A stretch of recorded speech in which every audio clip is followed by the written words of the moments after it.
Assalomu alaykum hammaga. Yaxshimisizlar azizlar? Sonlaringiz yaxshimi? Bugun noodatiy qilib video olishga harakat qildim.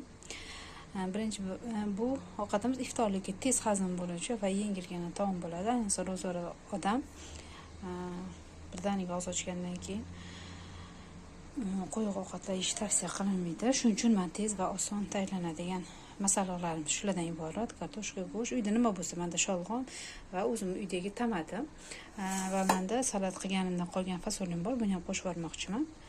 Hozir bismillohni aytib ovqatimizni boshlaymiz.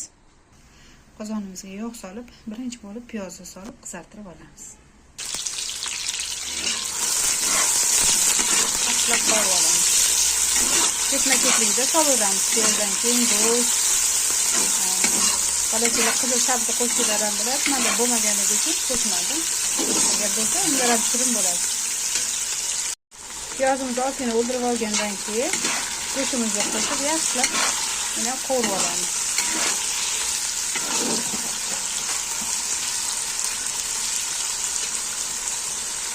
Shunaqa 3 qoshiq tomat solib olamiz. O'zim uyda tayyorlaganman buni va buni ham yaxshilab qovurib olamiz.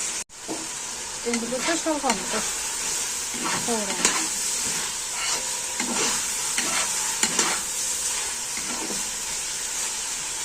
Ichiga tabga qarab o'zingizlar xohlagan ziravorlardan men maydalangan zira, kashnik va tuz qo'shaman.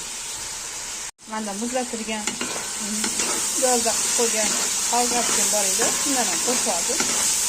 Ana endi bunga suv qo'shamiz. Kartoshkasini suvga solamiz.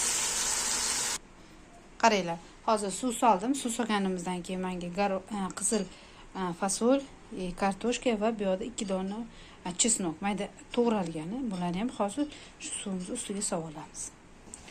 Qaynab chiqqandan keyin ichiga 2 dona lavroli solib qo'yib, shunaqa qilib mug'adatib qaynatib olamiz.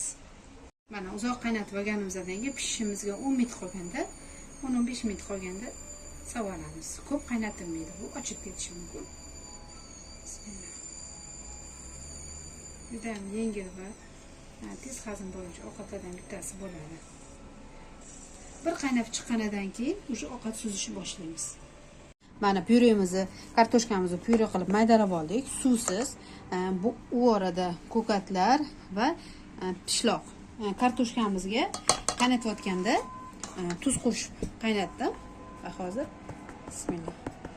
Ukropimizni solamiz, sirimizni solib, yaxshilab aralashtirib olib, dumaloqcha qilib kotletchalar qilib olamiz.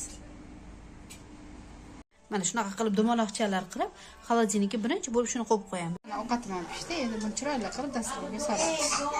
Mana azizlar, men yoniga podlivka guruch va slovenit xamirdan shunaqa qilib nonchilar qilib oldim. Podachaga berish uchun bu videolarim sizlarga manzur bo'ldi degan umiddaman. Menga like bosishni va obuna bo'lishni unutmanglar.